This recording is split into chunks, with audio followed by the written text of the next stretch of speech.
This is called a stimulator. It's a stonefly, adult stonefly. And on little streams like this one, which shall not be named, the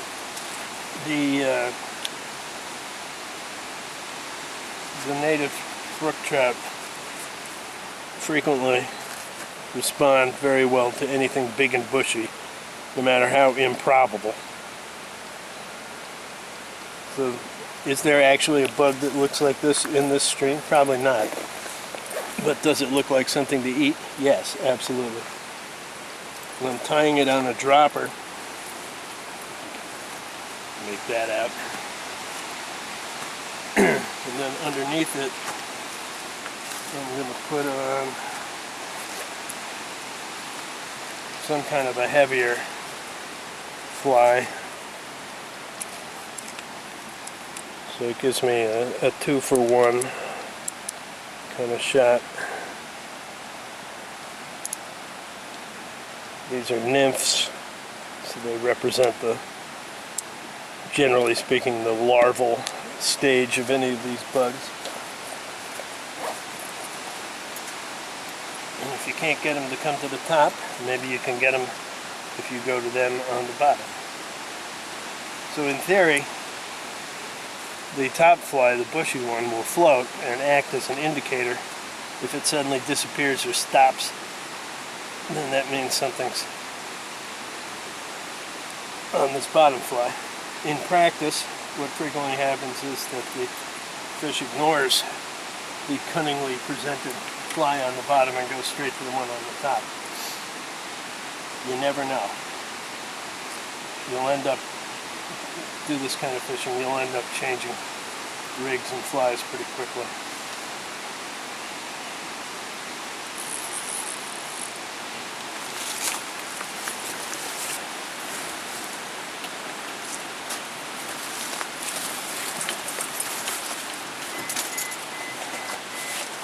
Critical to have however many pairs of glasses you need to get through the day. It's a good idea to put your car keys somewhere safe.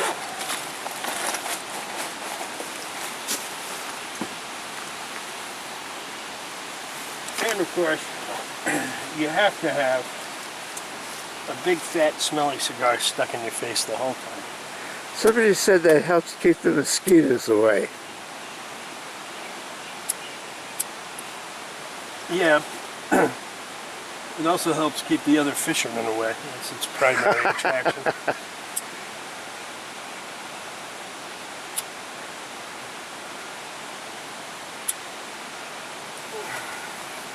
Alright, so what we have here is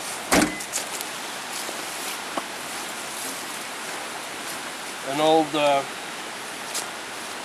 7-foot 5-weight bamboo rod made from the Phillips and blank that was my graduation present from college. Other kids got a BMW. I got a fly rod and a bus ticket to Richmond, Virginia. And in the back of my pack is a telescoping Japanese tenkara rod that's 8 feet long that I will switch off with as circumstances warrant. So, let's hit it.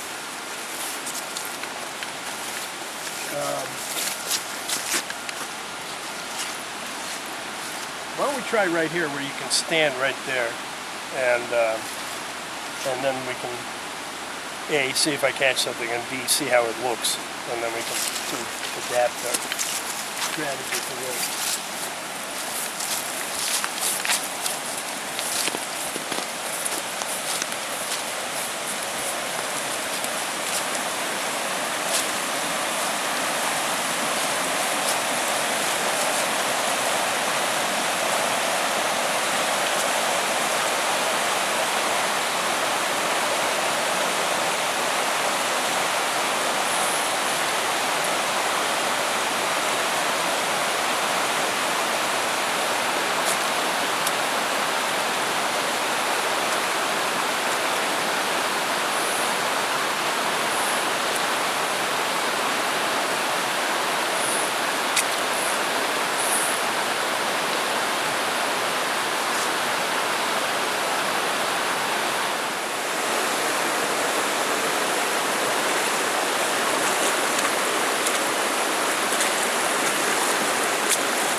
fishing little streams like this for brook trout, there are a lot of challenges.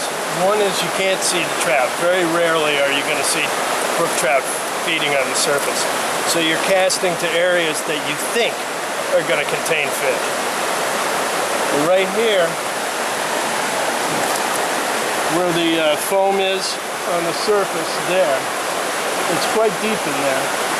And that provides cover on the top from predators. So the fish can hide under there, which is what that last one I just caught was doing. But I caught that one on a subsurface fly, so it didn't take the one on the bushy one floating on the surface. It took the heavy one that was tied underneath it. Then you look over in this corner here, and that soft water to the right of the white water, that's another place where fish can hang out of the current, not expending a lot of energy, but they can see what's floating down and duck in and eat it. The best rule of thumb when you approach something like this is to fish the water closest to you first, so you don't spook everything else. A lot of guys will immediately cast as far as they can into the top part of that, and it may work and it may not. But if you divide it up in sections and work them systematically, trying to minimize the amount of exposure you and your line and your rod have, the better your results are going to be. Thus endeth the lesson.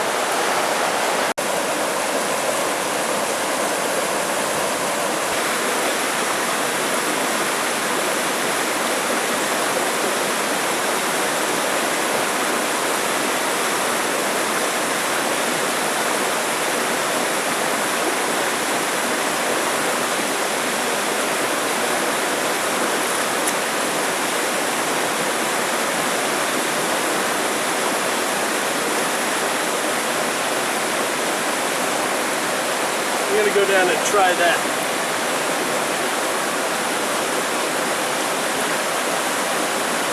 Try that fish again with this thing instead.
All my hooks are either barbless hooks to begin with, or I always take a little pair of pliers and squash the barb of the hook down. That That makes the release part, the catch and release, a lot easier, and it doesn't chew up the fish as much as it would otherwise. If a fish gets completely stuck and I can't get it out of its mouth within a few seconds, I will cut the leader and put the fish back, and it'll work its way out eventually. That's one reason why I buy flies online by the dozen for about 39 cents a pop. They are expendable, but the fish aren't. To get that fish, I switched around from a variety of things. They were hitting a little mop fly, but I ended up losing it when I got hung up over there. So I just went ahead with this conehead woolly bugger, about a size 12. So it's big and black. It'll show up underwater. Remember, the fish are looking up into the sky. We're looking down at the dark stream bottom. And this fish took it right in there as it was swinging around and starting to move up.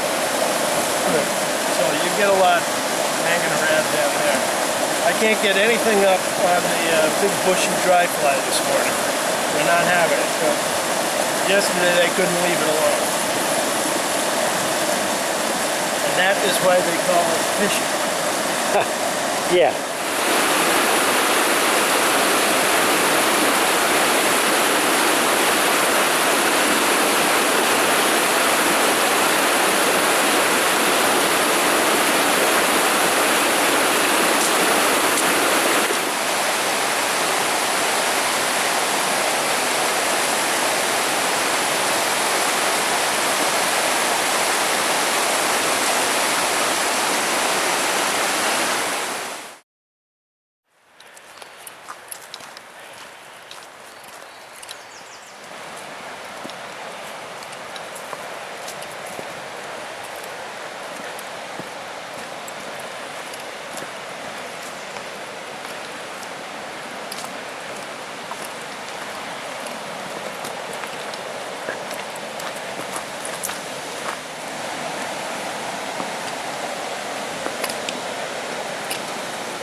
The reason I like this spot, this is the base of the fall.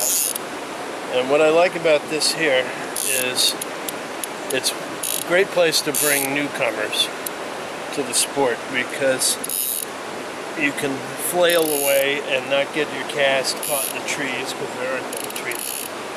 And this pool here always has something in it. Yesterday I sat here for a couple of hours and just caught one bluegill after another with the occasional smallmouth. Earlier this spring, I actually caught the same brook trout twice over there, and where that came from I don't know, because this is not brook trout territory. But you figure you're catching warm water species here. So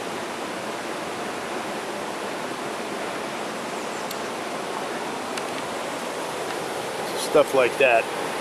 Poppers, bass poppers, smaller panfish poppers, mop flies, big dry flies like stimulators, nymphs, bait fish imitations, terrestrials, which I haven't seen yet, but it might work. In fact, let's try that first. We'll try a hopper.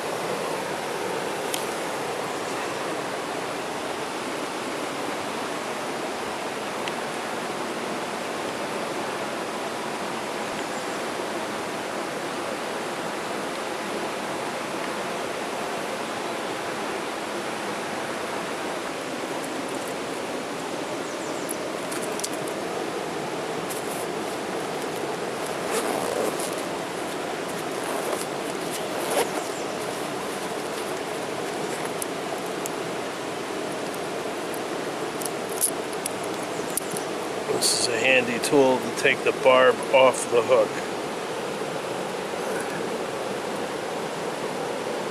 You're not actually removing the barb, you're just smooshing it down. But if you're going to do catch and release, you need to do this.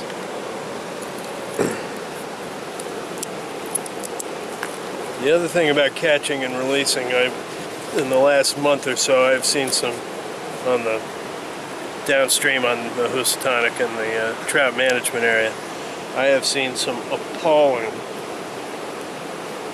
really bad fish handling. The guy's actually catching small stocked trout and throwing them back in the water. You don't ever throw a fish anywhere. It hits the water, and if it hits it broadside, it just goes smack. It's stunned. It's not helpful.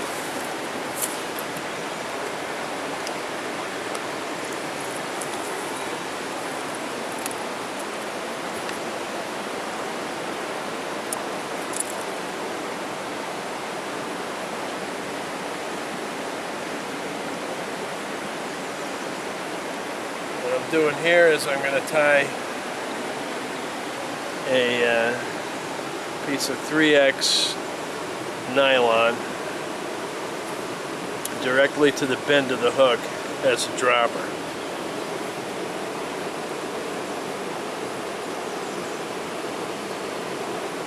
So the top fly functions as a fly in its own right, which they might hit, and it also functions the same way a bobber does in bait fishing.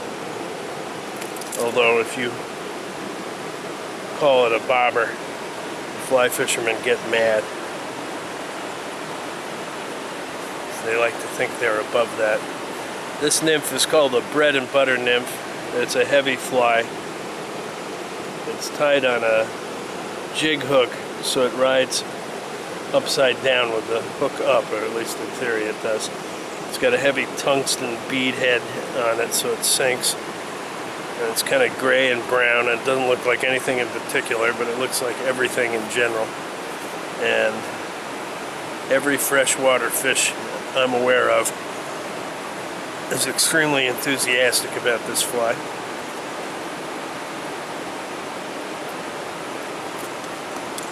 So, there you have it.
It's also worth noting that this rod is an old Fenwick fiberglass. It's 7.5 feet long for a 6-weight line. It's hardly ever been used, and it was given to me by a lady in Salisbury who I interviewed a couple 3 weeks ago. Her late husband, who died in the 90s, was a fly fisherman, and she gave me 3 of his rods and a couple of reels and some other stuff, and it was very nice. And so this is Mr. John Armstrong's fly rod, and so I think she gets a kick out of the idea that somebody else is using this stuff. So let's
one's colored up.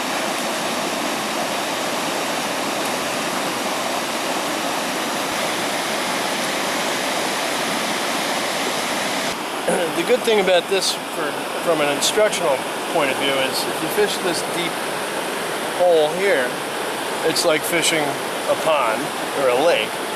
And then right over there you've got a rapid. So you can teach still water and moving water all in one spot, all without having to worry about getting hung up on the back cast.